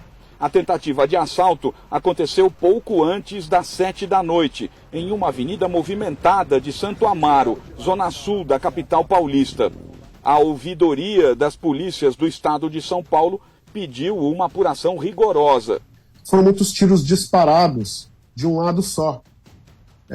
E a gente sabe que tem uma orientação de segurança pública por parte do secretário de segurança para que a polícia, no operacional, evite confrontos. E no meio da rua, 18h40, horário de pico, numa região muito movimentada, porque tem muitos trabalhadores ali, tem muitos escritórios, né? Muitos trabalhadores circulando, a ação foi, no mínimo, estranha. Em uma rede social, o secretário da Segurança Pública, Guilherme Derrite, defendeu os policiais. Disse que confrontos serão apurados, mas que ninguém será afastado no caso da abordagem da Rota, que evitou um assalto no semáforo. E concluiu: até que se prove o contrário, a ação ocorreu dentro da lei. Segundo a Polícia Militar, o tiro foi disparado porque o assaltante reagiu. O suspeito que morreu estava armado. Já o adolescente tinha uma pistola de brinquedo. Uma mulher que passava pelo local foi atingida de raspão, socorrida e liberada. Um inquérito policial militar foi instaurado. O Departamento de Homicídios vai ouvir os PMs da Rota nos próximos dias. As armas deles já foram entregues. Os policiais civis aguardam a chegada das imagens das câmeras das fardas dos PMs. A principal dúvida é saber se aquele último disparo era mesmo necessário. Nossa Senhora! E um homem foi preso depois de roubar o celular de um idoso dentro de um banheiro na rodoviária do Plano Piloto. Sabe o que é pior nessa história? É que o idoso teria corrido atrás do suspeito para tentar recuperar o aparelho. Olha só que perigo, né? Quem vai trazer os detalhes para a gente é a repórter Kátia Gomes. Kátia, boa tarde mais uma vez. Esse idoso ficou bem depois de toda essa situação? Ele ficou bem sim, Vitória. Ele se assustou, né, ali com aquela situação. Esse idoso de 75 anos estava dentro do banheiro quando ele foi abordado por esse criminoso. E a imagem, né, de um comércio aqui da rodoviária flagrou o momento que esse bandido foge, corre, e o idoso, dá até uma pena ali daquele idoso correndo ali desesperado, tentando recuperar esse aparelho celular. Durante a fuga, o idoso ainda grita: pega ladrão, pega ladrão. E aí os policiais, né, que estavam aqui em patrulhamento na rodoviária perceberam e acabaram prendendo esse homem. Logo depois, né, o idoso de 75 anos agradeceu à Polícia Militar e fez até um vídeo. Vamos ver esse vídeo agora. Eu quero agradecer o G-Top 26 pela gentileza deles. Eu fui roubado dentro do banheiro da rodoviária do Plano Piloto. Eu corri atrás do ladrão, gritando: pega o ladrão, pega o ladrão. O G-Top 26 chegou e pegou imediatamente com a faca na mão. Esse idoso foi bastante corajoso, né? E a gente sabe que não é o ideal reagir ou correr atrás do criminoso, principalmente nesse caso, porque esse homem foi preso e ele estava armado com uma faca. Para falar sobre esse caso, vou conversar agora com o Tenente Abraão, que está aqui ao meu lado. Tenente, essa atitude, apesar de parecer corajosa ali do idoso, de correr atrás do bandido, não é a atitude recomendada. Mas talvez ele ter gritado ali, pega ladrão, alertou os policiais? Isso, foi uma situação em que o senhor, né, utilizou do banheiro localizado na plataforma Eco da rodoviária, onde foi surpreendido por um assaltante, né, que chegou a roubar o seu celular. Diante disso, o assaltante empreendeu fuga, aí foi que o senhor também empreendeu fuga atrás, né, do assaltante. E com toda essa situação toda, felizmente tinha um prefixo do GTOP 26, o GTOP do 6º Batalhão, que estava presente, e que viu toda aquela situação, conseguiu alcançar esse assaltante, e com ele foi encontrada a arma que usou no crime, que foi uma faca, assim como o bem do senhor que foi roubado, que foi o celular. Sobre esse homem, vocês têm informação se ele já tinha passagens pela polícia? Não, sem informações. E esse tipo de situação aqui na rodoviária é comum de pessoas serem assaltadas, né? Acontece muito? Sim, infelizmente o crime de maior incidência aqui na rodoviária é o roubo a transeunte. E aí, vocês ficam alertas, fazem operação, patrulhamento? Como que a Polícia Militar trabalha aqui na rodoviária? Sim, a Polícia Militar do Distrito Federal, né, por intermédio do 6º Batalhão de Polícia, que é o batalhão responsável da área, emprega diariamente policiais de diversos tipos, ciclístico ou motorizado, inclusive os prefixos de policiamento especial, que seria o GTOP, no caso, né, que são feitos aqui diariamente para tentar coibir a criminalidade. E qual que é a dica, então, da polícia? Evitar andar com o celular na mão? O que pode ser feito aí para amenizar esse tipo de situação? Sim, seria não andar com o celular na mão, né? E principalmente manter a atenção ao seu redor. Entendi. Em relação a essa situação específica, esse idoso também, evitar reagir é uma boa dica, ou o senhor, na sua avaliação, ele fez certo ter gritado e corrido atrás? Cada caso é um caso, né? Mas não é o recomendado. Então, sempre que puder, evite reagir, mas procure, né? Inclusive aqui na rodoviária tem um posto aqui da polícia, um posto móvel que fica atendendo a população. Isso, novamente, né, cada caso é um caso, mas aqui temos uma base móvel, que é subordinada ao 6º Batalhão de Polícia, que fica aqui com policiamento 24 horas por dia, todos os dias. Agora, em relação a esse criminoso, ele estava ali armado com uma faca. Vocês fazem constantemente abordagens, as pessoas que passam por aqui, localizam facas, como é que funciona esse trabalho? Sim, o policiamento, né, que aqui empregue, fazem diversas operações aqui dentro, diversas abordagens, inclusive é achado, né, diversos instrumentos de potencial lesivo, né, com uma faca. Inclusive, tem muita gente aqui, a gente sabe que tem muitas pessoas em situação de rua. O senhor acredita que isso aumenta a criminalidade aqui na rodoviária? Com toda certeza. Inclusive, a maior porcentagem das ocorrências que aqui da rodoviária envolvem pessoas, né, com situação de rua. Seria que tipo? Roubo, drogas? Usuário de droga, tráfico de drogas e roubo a transeunte. Certo, então muito obrigado, Tenente, pelas suas explicações. E a gente vê, né, que essas imagens realmente são impressionantes. Esse senhor de 75 anos, que foi bastante corajoso, né, e até audacioso ter corrido ali atrás do criminoso, né? Ele estava armado com uma faca, a gente sabe que não é o recomendado, mas ele ter gritado, ele pega ladrão, fez com que os policiais acabassem prendendo esse homem. Vitória, eu volto com você. E os policiais tiraram, né, mais um assaltante aí das ruas, porque a rodoviária do Plano Piloto, a gente sabe, é muito movimentada, cerca de 600, 700 mil pessoas passam por aí diariamente. Então, como o policial disse, né, esses crimes, roubo, furto, são os mais frequentes, além do uso de drogas, né? Mas que bom que a ação da polícia, esse idoso, né, que acabou cometendo ali um erro, não deveria ter saído, né, atrás desse bandido, mas esse alerta dele, né, esses gritos de socorro, pega ladrão, acabaram acionando a Polícia Militar, chamando a atenção da Polícia Militar que estava aí na plataforma da rodoviária. Obrigada, Kátia, pelas informações. Bom, e um idoso de 88 anos caiu num bueiro aberto no setor de mansões lá de Sobradinho 2. Ele ficou todo machucado, com ferimentos nos braços e na cabeça.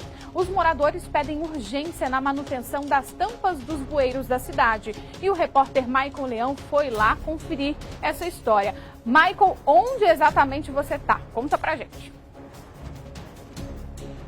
Oi, Vitória, a gente está aqui na QMS 18, mas eu poderia estar em qualquer outra quadra de Sobradinho aqui, que a situação seria a mesma. Eu tô dentro desse bueiro aqui, ó, eu tenho 1,82 m e eu consigo sumir por conta da profundidade para mostrar para você essa história que aconteceu aqui. Eu vou tentar sair, daqui de fora eu consigo explicar melhor. Mas foi exatamente isso, um idoso andando aqui pelas ruas de Sobradinho, acabou caindo em um bueiro como esse, que estava sem tampa. Esse aqui a gente vê, até tem a tampa, mas está totalmente quebrada. A outra parte da tampa, o Rogério Silva vai mostrar pra gente, está lá dentro do bueiro e com as ferragens completamente expostas. De dia, até que é tranquilo, a gente consegue perceber, mas esse bueiro está na calçada, então às vezes o idoso, uma criança que pode passar aqui à noite, acaba caindo porque ele está assim, completamente aberto. E foi o que aconteceu, não nesse bueiro aqui, Vitória, mas no da rua de baixo, em que um idoso acabou caindo. A gente tem até as imagens para mostrar para quem está em casa de como ele ficou machucado no braço e também na cabeça. Vitória, a gente vai caminhando porque a casa do seu João fica inclusive aqui na rua. A gente está chegando aqui e dá para ver ali, seu João aos 88 anos, quase 89, passando por uma situação dessa. O seu João tinha ido na padaria, estava voltando, Vitória, quando caiu em um buraco daquela mesma profundidade. Inclusive tá ali, ó, os machucados no braço e também na cabeça. Eu vou até sentar aqui para ter um papo. Seu João, então o senhor estava voltando da padaria, era de manhã? Era 9 horas da manhã. Andando pela calçada, eu fui atravessar a rua para pegar outra calçada em frente. Só que o buraco é no alinhamento, em linha reta. E aí o sol não deixou eu ver o buraco, eu caí dentro do buraco. O senhor bateu a cabeça lá dentro? A cabeça, pela profundidade dele, bateu a cabeça, que doeu muito. Eu fiquei das 9 da manhã às 5 da tarde sentindo dor na cabeça no posto de saúde. Só depois que parou que o médico me liberou para vir para casa, mesmo assim acompanhado com uma das minhas filhas. E o braço aqui arrancou a pele toda, mais ou menos 20 centímetros por 4 centímetros de largo. Então pegou aqui desde a parte do bispo até o antebraço aqui. E um de profundidade.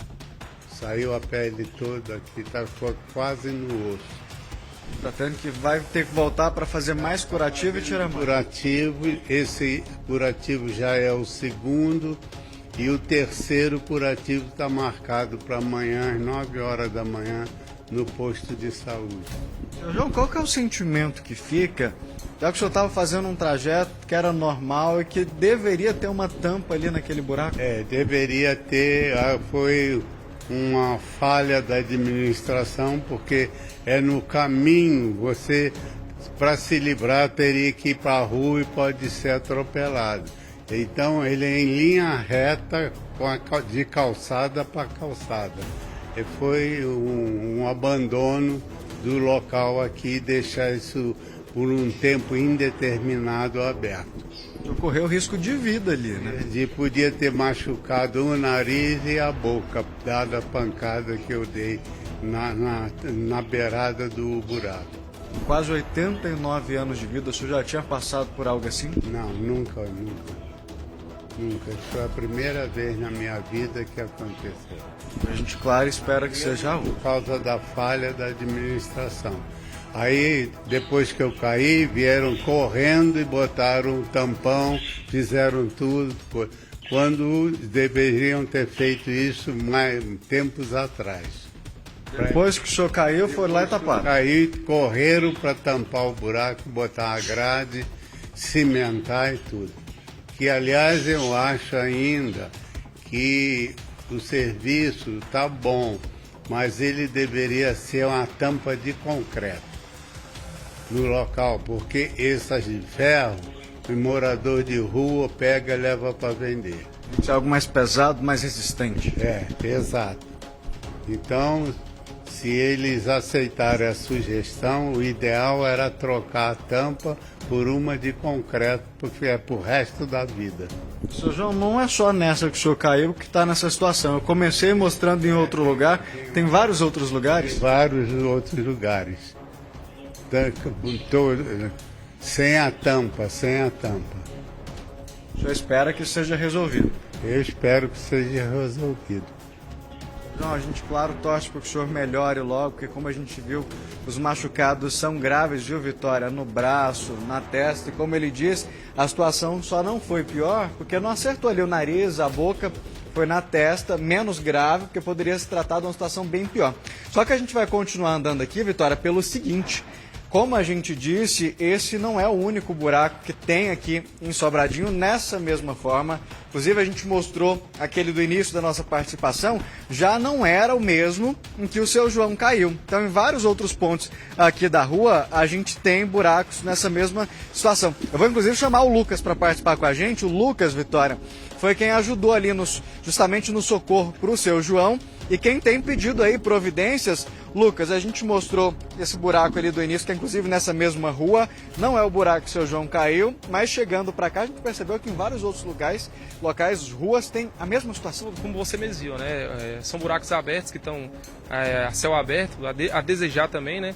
Onde a gente pede uma solicitação de ajuda da administração, ela só veio porque ocorreu o fato do seu João ter caído, né?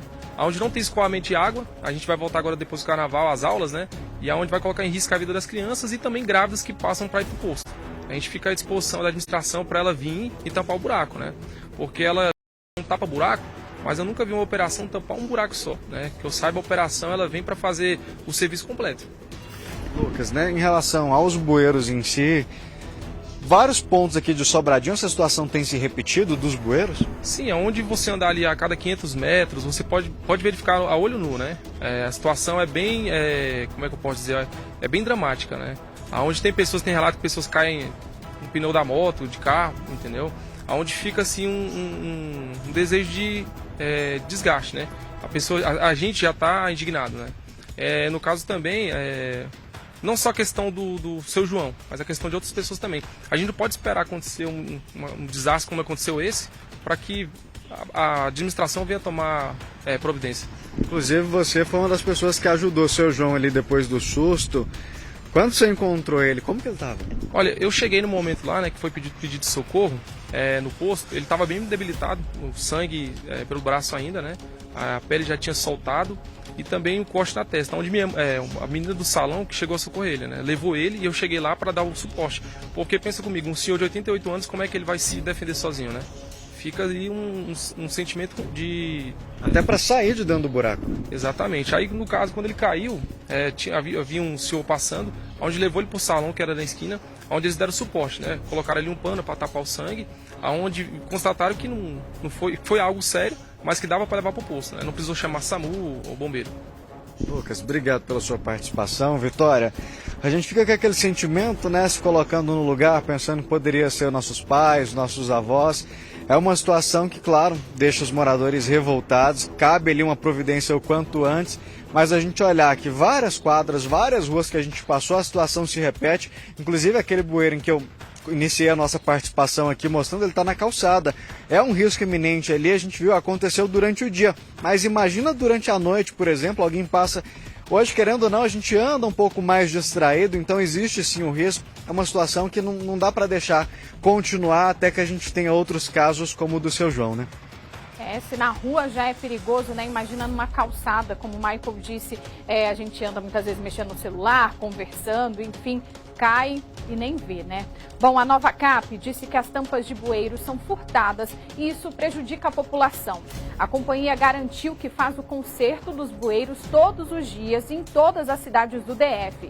E, além disso, fornece material para que as próprias administrações regionais realizem a manutenção. No cronograma de hoje, por exemplo, segundo a Nova Cap, há previsão de reparos no Recanto das Emas, Ceilândia, Gama, Samambaia e Núcleo Bandeirante. E a Advocacia Geral da União fez o primeiro pedido de condenação de pessoas e empresas ligadas aos atos golpistas do último dia 8 de janeiro aqui em Brasília. A AGU pede mais de 20 milhões de reais de indenização pela depredação do prédio dos três poderes, dos prédios dos três poderes. Até agora, os danos provocados pelos atos golpistas do dia 8 de janeiro estão avaliados em cerca de 20 milhões e 700 mil reais. E é esse o valor que a Advocacia Geral da União pede que 54 pessoas, 3 empresas, uma associação e um sindicato rural restituam aos cofres públicos. No processo, a AGU argumenta que os envolvidos, de vontade livre e consciente, financiaram ou participaram de atos que resultaram em danos materiais ao patrimônio público federal e, portanto, devem responder pelos danos causados. O órgão ainda afirma que a aglomeração de pessoas com fins não pacíficos só foi possível graças ao financiamento e atuação das pessoas listadas, o que culminou nos atos de vandalismo às dependências dos três poderes da República.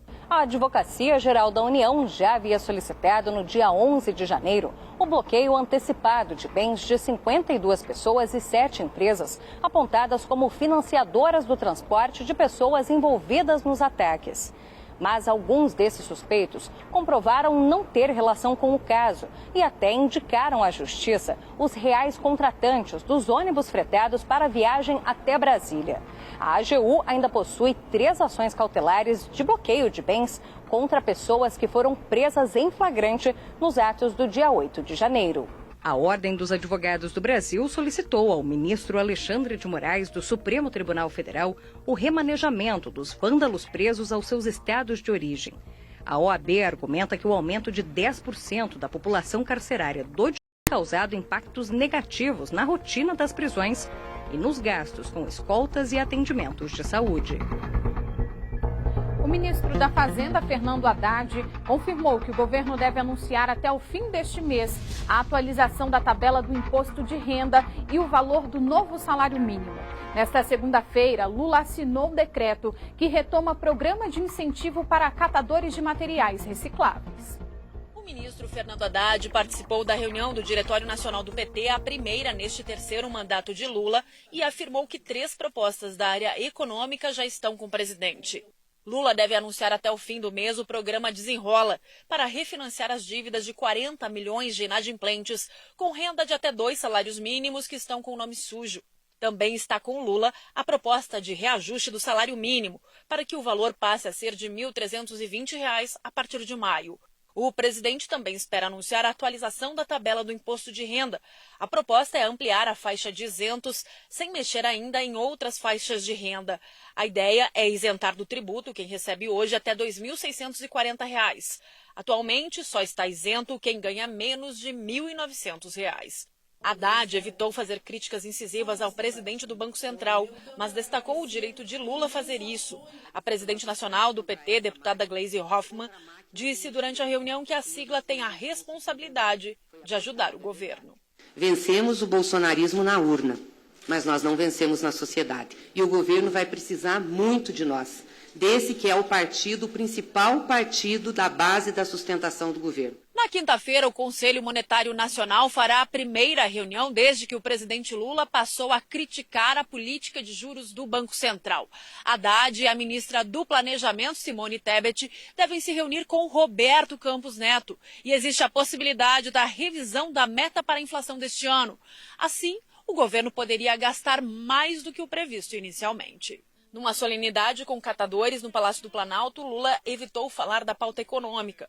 O presidente assinou o decreto que restabelece o programa de apoio aos catadores, extinto no governo Bolsonaro. Esse é o primeiro passo de uma caminhada muito longa que nós temos que fazer para que vocês sejam transformados em cidadãos e cidadãs. Esse é apenas o começo.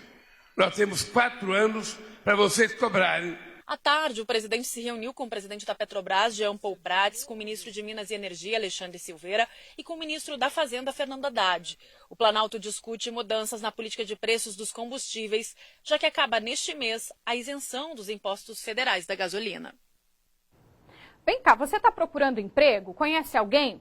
Então, olha só essa dica. Uma empresa de recursos humanos que faz contratações para empresas privadas está oferecendo 30 vagas de emprego para você que mora aqui no Distrito Federal e no entorno. São 20 vagas para atendente de telemarketing e 10 vagas para vendedor externo. Os salários variam de R$ 1.300 até R$ 5.000. Não é necessário ter experiência, é exigido somente que o candidato tenha um ensino médio completo.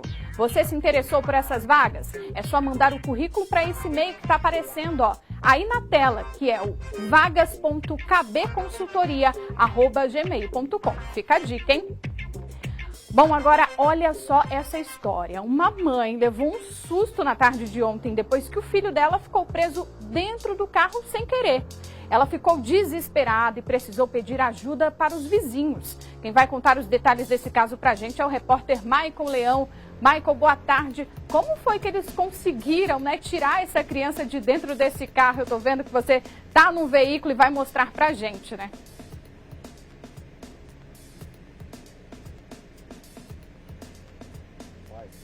Pensa no susto, Vitória, que essa mãe acabou passando. Para quem está em casa entender, foi necessário quebrar o vidro para conseguir tirar a criança. A gente vai explicar essa história inteira a partir de agora.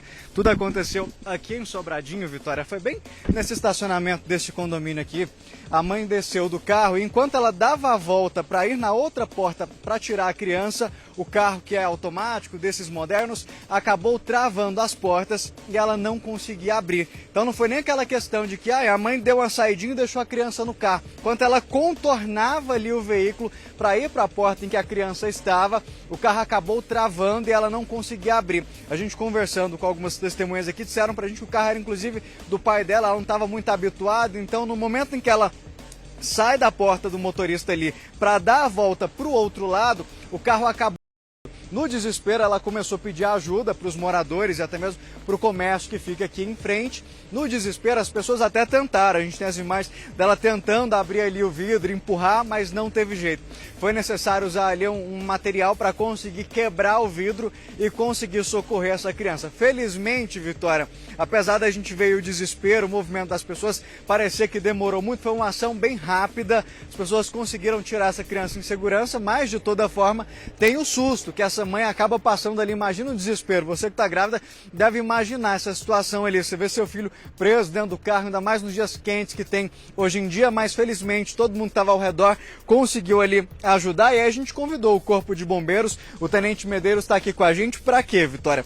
Para ajudar a dar algumas dicas. Como a gente está falando, hoje em dia os carros andam modernos e às vezes até a gente, num descuido ali, numa desatenção, não conhece muito o sistema de trava, de alarme, acaba ficando em situações como essa. E aí a gente chamou o Corpo de Bombeiros para tentar entender. Claro, primeiro momento, chama o Corpo de Bombeiros para ajudar, né, Tenente? Mas até esse deslocamento ali no desespero, o que a gente faz? Boa tarde. Sim, boa tarde a todos. Em primeiro lugar, né, chama o Corpo de Bombeiros em qualquer emergência, porque além do Corpo de Bombeiros vir e tirar a criança do veículo, ela tem um suporte para prestar uma assistência médico-hospitalar. E foi o que foi feito nesse caso. A gente vê que no primeiro momento os próprios populares aqui conseguem quebrar o vidro ali para retirar a criança, mas o Corpo de Bombeiros chegou, fez a avaliação ali direitinho e viu que não tinha nenhum problema. É esse o papel mesmo, né? Sim, é esse o papel mesmo. Independente dos populares tirarem ou não a criança ou o pet, que é muito comum acontecer hoje em dia, chama o Corpo de Bombeiros, né? E o Corpo de Bombeiros vem com todo aparato e faz a avaliação ali daquela criança, ou às vezes de um idoso, ou até mesmo um adulto pode ficar preso dentro do veículo. Tenente, o senhor tocou num ponto muito importante. Hoje em dia é muito comum, às vezes, a gente levar o cãozinho, o gato para algum lugar e pensa, não, vou deixar ali rapidinho. Só que muitas vezes o carro hoje em dia tem essa questão, não sabe se ainda por uma falha, alguma coisa, ele acaba travando ali, mesmo que você deixe o veículo ligado. Então, quais cuidados que a gente pode tomar nessa situação? Sim, os carros atualmente eles são dotados de travas, então assim, o ideal é que você coloque os passageiros dentro do veículo sem estar funcionando ainda o carro, para evitar esse tipo de pânico que aconteceu com a senhora aqui, né, que foi explicado para a gente que ela colocou a criança dentro do veículo, com o veículo ligado, e ao contornar o veículo a porta fechou e travou. Então assim, se o veículo tivesse desligado, provavelmente não aconteceria.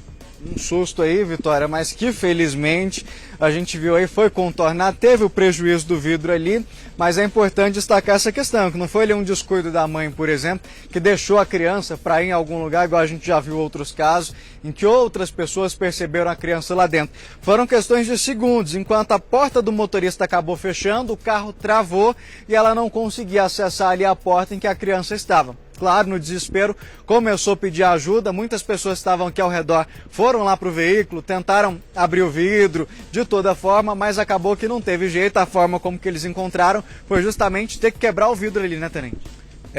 Geralmente se você não consegue o acesso rápido, né, o ideal é que você quebre o vidro, né, e é importante salientar assim, que mesmo que você vá quebrar o vidro, você ofereça segurança para quem está dentro do veículo. Então quebre o vidro contrário, geralmente a criança está no banco de trás, quebre um vidro da parte da frente, contrário ao lado que a criança está, para que nenhum estilhaço atinja a criança e ela venha a ser ferida. É importante, então, mesmo naquele momento de desespero ali, tentar analisar todo o cenário, de onde vai ser mais seguro quebrar esse vidro para evitar que algum estilhaço atinja quem está lá dentro. Sim, com certeza. Por isso a importância de chamar o CBMDF. A gente já tem profissionais preparados para esse tipo de situação, né?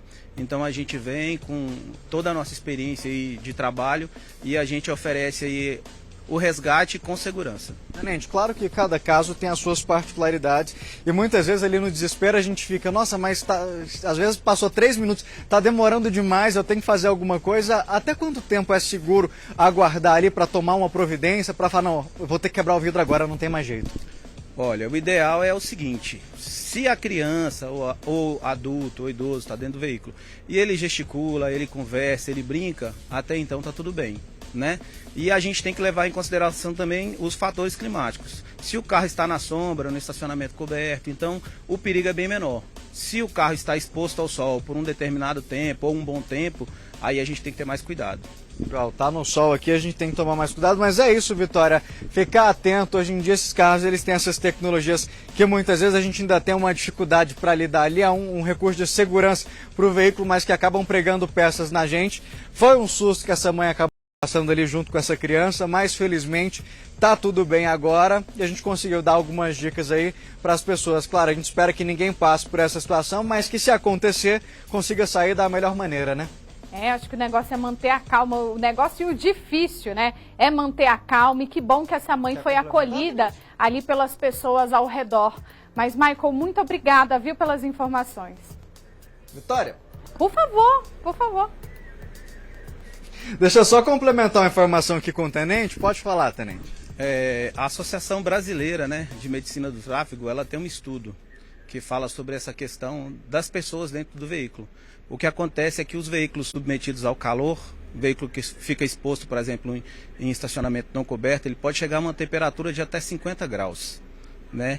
E essa temperatura, sim, ela pode trazer danos a quem está no interior. Né? Então, por isso é importante ficar atento. Né? Isso. Como os materiais dos veículos são produzidos geralmente com derivados de petróleo, eles liberam gases e os mais comuns, né, entre eles aí a acetona, que pode trazer sonolência, falta de ar e uma série de outras coisas que podem trazer risco à saúde. Então, ela orienta, essa associação brasileira, ela orienta que você, se deixa o seu carro em um local que não é coberto, você não entre imediatamente do veículo, que você chegue, abra as portas do veículo, espere um pouco a circulação de ar e logo após você entre no veículo com todos os passageiros. Então, às vezes, Tenente, não é nem só o risco de estar preso ali dentro do carro. Às vezes, na correria, a gente deixa o carro ali o dia inteiro no sol, sai do serviço ali, quer ir para casa logo, já entra com tudo fechado. É um risco também? Sim, com certeza. Porque o carro, como eu disse, os materiais dele liberam gases que são tóxicos para nós humanos, né? E pode acontecer de você entrar no seu veículo e não dar tempo de ventilar e você está sendo submetido a algum desses gases. Tenente, muito obrigado pelos esclarecimentos. É isso, né, Vitória? Vivendo e aprendendo. Às vezes o risco não é só para a pessoa que ficou ali presa dentro do veículo, como a gente estava falando, crianças, idosos, até mesmo os nossos pets, mas naquela pressa de querer ir embora logo, chegar em outro local logo, entra no carro, aquele vapor lá dentro, também pode ser um risco, às vezes até para quem não está preso. Nessa correria na pressa, a gente pode acabar sofrendo alguma coisa, né? E muitas vezes a gente passa por isso diariamente, né? O carro fica no sol ali ao longo da nossa jornada de trabalho e a gente entra rapidinho, já vai ligando e saindo. Eu todo dia. Pois é, eu também, inclusive. E deixa eu só tirar uma dúvida agora, aproveitando a participação do militar.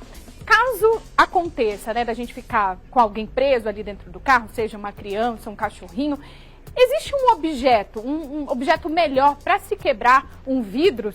Ou realmente é esperar o corpo de bombeiros, mas às vezes no desespero você quer fazer alguma coisa ali? Existe esse tipo de objeto ou não? Teria alguma coisa mais recomendada?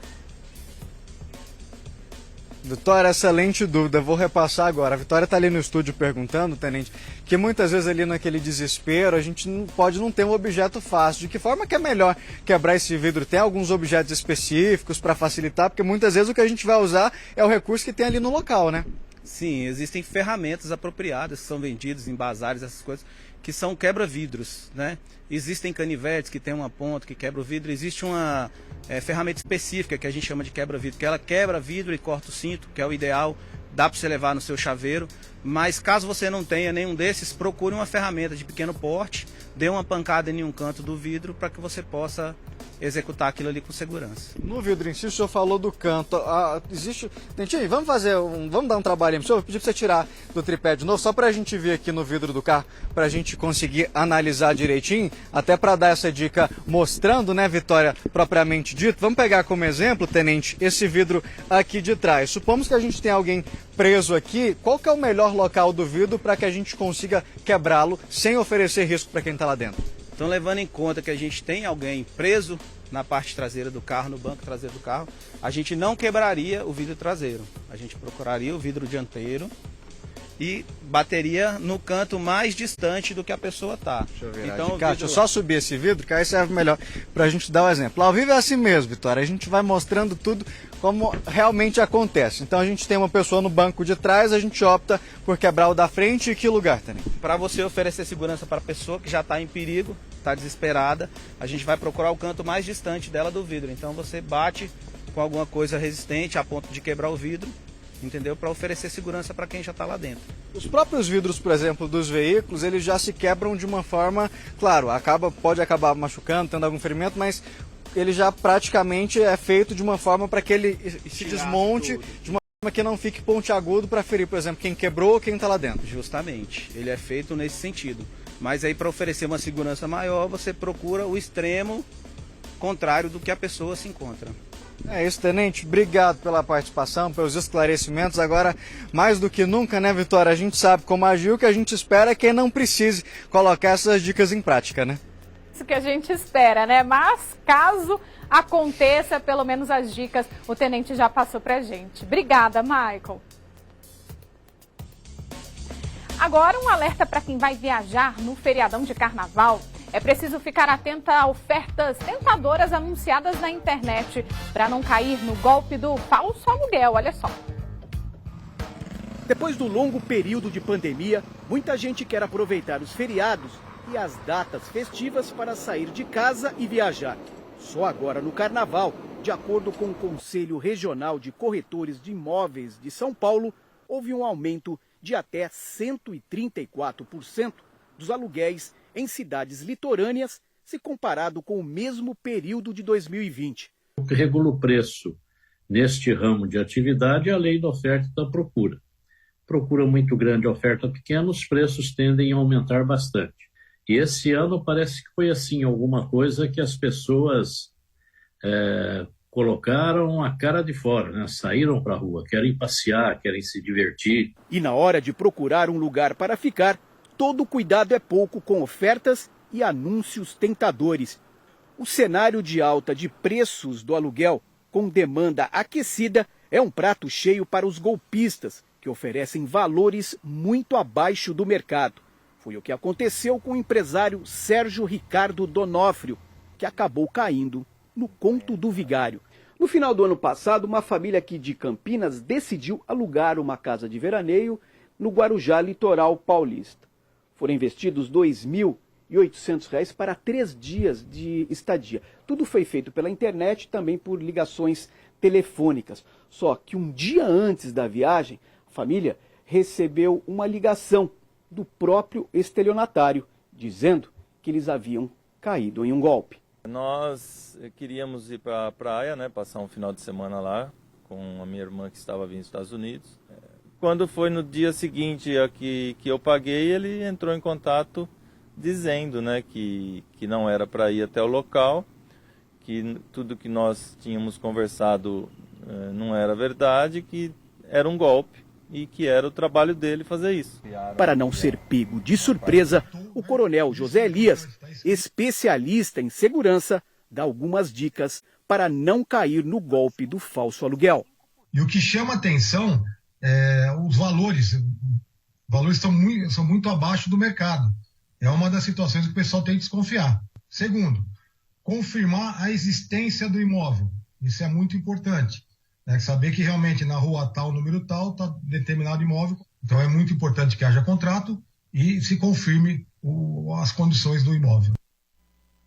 Agora, olha só que iniciativa legal. A Associação BS Bem Visível, que ajuda pessoas em situação de vulnerabilidade, vai reunir voluntários para ajudar a coletar o lixo que será deixado nas ruas pelos foliões durante os bloquinhos de carnaval. Muito bacana, né? Quem vai contar pra gente sobre essa iniciativa é a repórter Mônica Vieira. Mônica, boa tarde mais uma vez. Qualquer pessoa que quiser pode se inscrever para ajudar. Como que vai funcionar? Oi, Vitória. Boa tarde mais uma vez para você e para todos que nos acompanham. Isso mesmo, qualquer pessoa que queira se voluntariar pode participar desse bloco de catadores dentro dos blocos, porque é assim que vai funcionar. Não vai ser um bloco onde eles vão promover atrações musicais e tudo, não. Serão pessoas do bloco de catadores dentro de algum bloco que provavelmente vai estar aqui na região do plano piloto.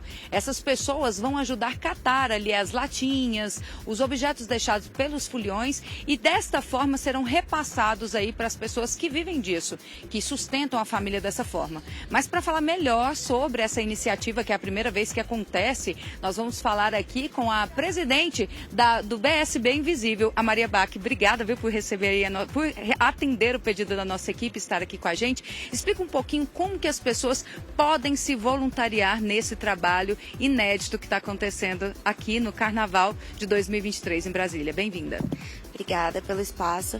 Então, a gente vai fazer esse bloco dentro dos blocos, como você falou, e a nossa ideia é que a gente possa otimizar o trabalho de muita gente que esteja envolvida nessa ação, que acredite no trabalho, que tenha boa vontade de querer curtir o carnaval com a gente. Por meio do Instagram, as pessoas podem entrar em contato com a gente, pelo direct ou pelo meu telefone também. E podem falar que querem participar. A gente tem um grupo do WhatsApp, por lá será repassada todas as informações quanto ao horário, quais os bloquinhos que vamos. E lá vamos ter um stand, as pessoas vão poder, enfim, passar e deixar as latinhas. Ao mesmo tempo, os voluntários vão estar rodando com a gente, curtindo o bloco e ajudando a coletar esses resíduos para entregar para os catadores de material. Então vai funcionar da seguinte forma: qualquer pessoa que estiver de folga, não vai viajar e quer contribuir com o meio ambiente e também com a associação, eles vão se cadastrar através do Instagram de vocês, né, para poder participar como voluntários. Então eles vão estar ali uniformizados e podem participar também do bloco. Vamos supor que seja o Eduardo e Mônica, vamos supor. Aí eles vão ali participando do bloco e ali eles vão catando que os foliões, aqueles que não descartam da forma correta, jogam no chão e vão colocando ali. Depois desse material reunido ali nos sacos, o que vocês vão fazer e qual vai ser o destino? Exatamente. A ideia é essa, que a pessoa realmente possa ir no bloco, ela tá curtindo a música, tá tomando a cerveja dela, fazendo, enfim, o que ela quiser lá. Ao mesmo tempo, ela tá observando o chão, observando, enfim, aonde as pessoas estão deixando o lixo, né, que para uns é lixo, para outros é sustento, e a gente vai recolhendo. No nosso stand que a gente vai ter montado nos bloquinhos, vai ter uma tenda, e lá a gente vai ter os sacos isolados, né, já cheios. Aí, tanto os catadores que vão estar presentes lá vão poder pegar esse material e já levar para fazerem a troca, né, pela remuneração deles. E se a gente não conseguir entregar tudo no momento do bloco, depois do bloco a gente vai passar pelas ruas e entregar para os catadores de material reciclável. E a proposta é essa, a gente poder ajudar eles a fazer o trabalho deles, entendeu? Que é tão difícil, mas que é tão importante e tão invisibilizado também. Quem quiser participar como voluntário tem até que dia para poder se inscrever? Realmente é só pelo Instagram? Quais são os meios para essa inscrição? Olha, sendo bem sincera, se a pessoa no dia decidir que quer ajudar, não tem problema. Não sabemos se vamos ter blusa para todo mundo nesse dia, mas isso não é problema, porque caso não tenha, né, por causa da confecção, a gente escolhe uma cor padrão para todo mundo. Quanto mais ajuda a gente tiver, melhor. E se a pessoa quiser participar, pode entrar em contato por meio do Instagram, que é @bsbeminvisível_, ou por meio do meu WhatsApp, que é 8151-5503. E aí vai ser adicionado ao grupo do WhatsApp sem nenhuma discriminação. Todo mundo pode entrar, na verdade. Fala um pouquinho para a gente a respeito dessa associação, para as pessoas entenderem por que o BSB Invisível está querendo fazer isso. Qual é o tipo de trabalho que vocês fazem? Então, a gente atua aqui em Brasília desde 2018 com o intuito de diminuir a invisibilidade social das pessoas que estão em situação de rua. Por meio das redes sociais, a gente dá voz a essas pessoas, não somos nós que falamos por elas, elas falam por elas mesmas, a respeito da realidade, que é o outro lado da moeda, que muitas vezes ninguém enxerga. E está muito embaixo dos nossos olhos. Então, além de contar a história das pessoas, a gente também promove diversas ações como essa, para poder, enfim, devolver a dignidade, resgatar a autoestima, tentar garantir pelo menos algum dos direitos fundamentais. Então, dessa forma, vocês acabam ajudando no sustento dessas famílias, mas vocês não têm fins lucrativos. Então, tudo por base de doações, também pelas redes sociais, vocês acabam reunindo pessoas que se sensibilizam com a situação, com a história daquelas pessoas que são colocadas ali, que enviam os vídeos para vocês, e desta forma vocês ajudam. Então, específico, esse bloco dos catadores, vocês pensaram em algo diferente, porque mesmo acumulando tanto lixo, desta forma o lixo realmente pode ser aproveitado por famílias que realmente fazem esse trabalho de coletar, às vezes, em algumas lixeiras daqui de Brasília. Então, nesse evento específico que as pessoas deixam na rua, então, ajudando o meio ambiente e ajudando essas famílias, vocês pensaram nisso? Foi mais ou menos isso a linha de raciocínio? Exatamente, mais de 90% do lixo reciclável do Brasil, ele enfim, coletado por catadores de material recicláveis.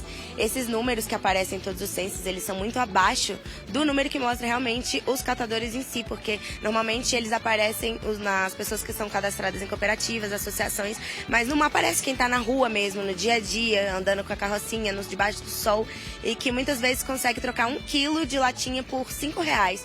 E olha que esse é um valor muito alto, muitas vezes as pessoas trocam por muito menos.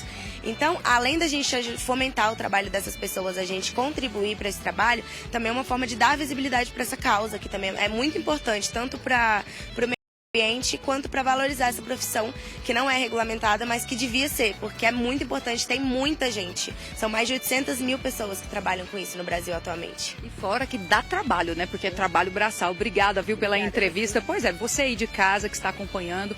Esse bloco dos catadores, que é a primeira edição aqui em Brasília, eles também estão recebendo doações de sacos de lixo, luvas, para que esses voluntários possam trabalhar a partir de agora, nesse período agora do Carnaval aqui em Brasília, para catar aí esses reciclados para enviar a famílias que vivem aí dessa onda sustentável, né? Latinhas, plásticos, tampinhas. Então, se você quer contribuir de alguma forma, basta entrar no Instagram, BSB Invisível, e falar aí com a presidente da organização, né, que acabou de falar com a gente, e aí você fala da sua contribuição, que tem interesse em doar, ou seja, através de Pix, ou doando realmente material, seja luvas, sacos plásticos, porque tudo isso vai poder contribuir para a equipe que vai se voluntariar para esse trabalho nos bloquinhos aqui em Brasília. Eu volto com você, Vitória.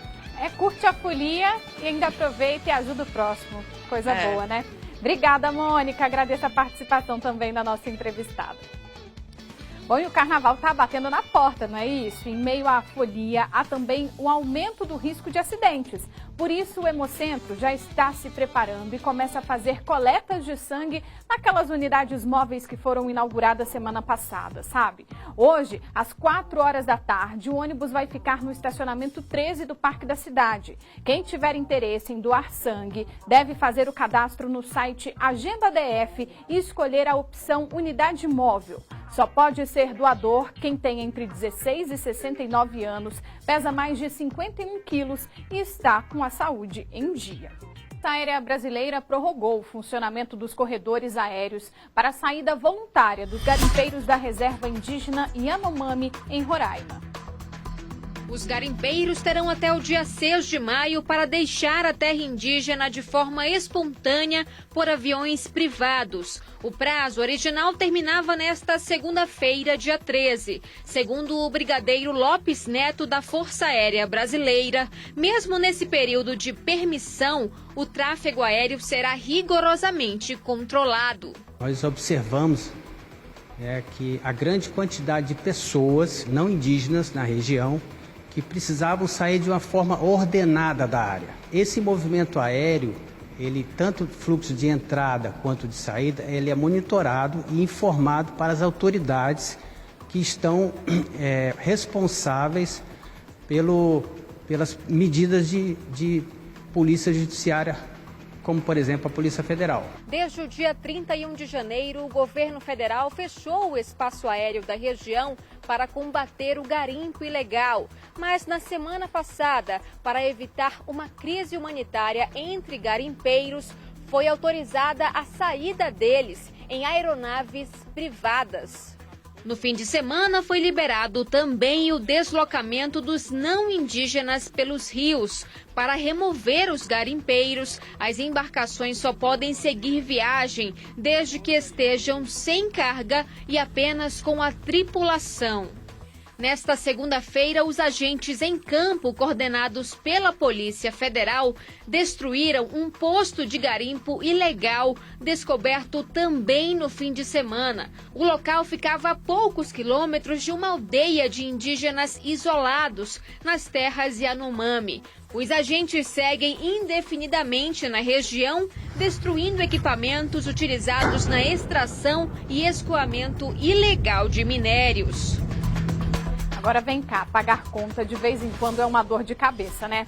Mas a CAESB resolveu facilitar a vida do cliente. A partir da fatura de fevereiro, quem pedir a segunda via já recebe o documento com QR Code para pagamento via Pix. Dessa forma, o sistema de controle da CAESB registra quase imediatamente a quitação, o que permite que serviços interrompidos por falta de pagamento sejam religados mais rapidamente. Qualquer dúvida, é só ligar na central de atendimento no número 115. A Americanas revisou o valor da dívida com os credores para 42 bilhões e meio de reais. A varejista enfrenta a desconfiança de fornecedores e teve de pagar à vista os pedidos para a tradicional venda de ovos de Páscoa. Os ovos de Páscoa vão chegar às lojas físicas da Americanas depois do Carnaval, no fim de fevereiro. Oficialmente, a campanha de vendas começa no dia 1º de março. O comércio de ovos, barras de chocolate e bombons representa 35% do faturamento da varejista nos meses de março e abril. Mas nesse ano, a direção da empresa teve que driblar a desconfiança dos fornecedores para abastecer as mais de 1.800 lojas. As negociações que já vinham acontecendo desde novembro e dezembro tiveram que ser refeitas a partir do processo de recuperação judicial. Com isso, muitos fornecedores exigiram um pagamento pelos ovos à vista ou adiantado. Em outros anos, os valores eram repassados até um mês depois da Páscoa. É bastante normal que ocorra isso, ou seja, bancos fecham linhas de crédito, logicamente fornecedores seguem a mesma trajetória. Então a única forma que resta agora é que se faça as compras à vista na medida do possível. Por causa disso, a quantidade de ovos comprados foi menor que o planejado. Serão 13 milhões de unidades, metade da marca própria e os demais da linha regular. Os produtos vão sair desse galpão na zona norte da capital paulista para serem distribuídos em todo o país. Mesmo com toda a expectativa criada em torno da Páscoa, especialistas acreditam que a crise na companhia deve permanecer. É uma situação muito complicada agora e vai afetar essa performance de vendas e, logicamente, o volume de vendas e, consequentemente, a reposição de capital de giro por parte da companhia. Nós tentamos ouvir a Americanas, mas não tivemos resposta. E o SBT Brasília, primeira edição, termina aqui. Mais notícias locais às 7h20 da noite com a Viviane Costa. Obrigada pela audiência, pela companhia e fica agora com o SBT Esportes Brasília. Até amanhã. Tchau.